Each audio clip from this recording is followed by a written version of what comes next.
এতিয়া প্ৰাতঃভৰ আৰম্ভণিতে কণ কণ ছাত্ৰ ছাত্ৰীসকলে দিহানাম পৰিৱেশন কৰিব বিচাৰিছে।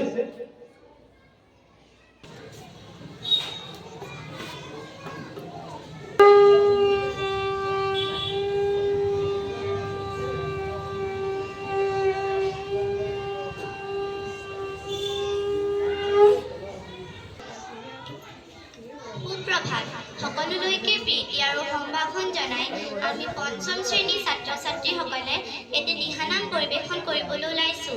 কিবা ভুল ভ্ৰান্তি হ'লে ক্ষমা কৰিব।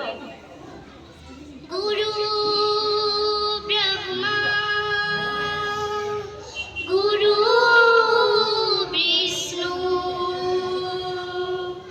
গুৰু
Ha